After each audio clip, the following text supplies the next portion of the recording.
I'm Kit Gleason. I'm with the Siouxland chapter based in Sioux Falls, South Dakota.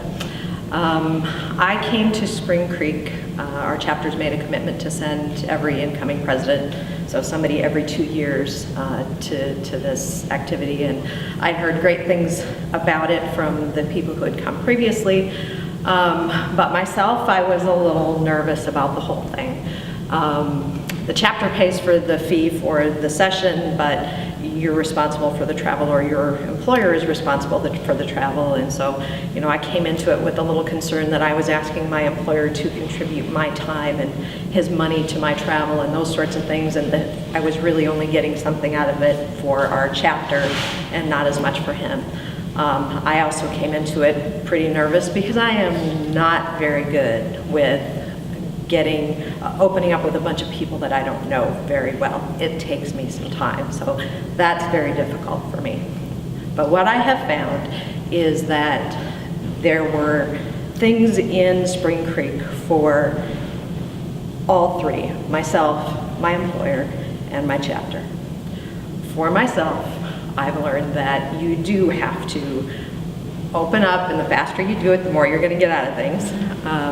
For my employer, reintroducing me to the book, The 5 Dysfunctions of a Team. It's a book I had read a couple years before, and it was good for me to revisit that because I recognize some things in our own workplace that I'd really like to see us work on, and I'm going to go back and take it to my leadership development director that we just hired a month ago and say, you know what, I think our core group of people really need to spend some time in this and start building that trust from the baseline so that we can get to where we're holding each other accountable and producing better results as a team.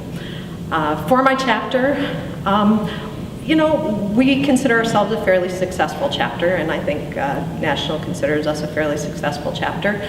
I have concerns that things get stale. We do a strategic planning meeting, but we have kind of a form, and we basically check off the boxes in the form and we're done. I want to change that a little bit so that we have a bit more energy behind what's happening, a little more passion and purpose to what we're doing as a chapter, instead of just checking off boxes and saying, yep, we're filling our committees, yep, we're retaining our people. I see that we maybe need to put a little energy back into what our chapter is, because otherwise I think eventually things are going to start to drop off of that list. So really grateful for the opportunity to be here. Glad to have met all of you and hope to stay in contact. I know it was great fun learning about all of the ideas, all the things the other chapters are doing, and definitely some of those things will be followed up on later as opportunities for us to check out for our chapter. Thank you. You know, something I heard in there was really important. I got something that I could do to help our people work better at our office. CFMA, you deal with finances. People drive financial profits. People can hurt your financial profits. I really like the fact that you saw something you want to go back to make people perform better so it can help drive your bottom line. So thanks for sharing that. Thanks for being here. 1, 2, 3. Thank you.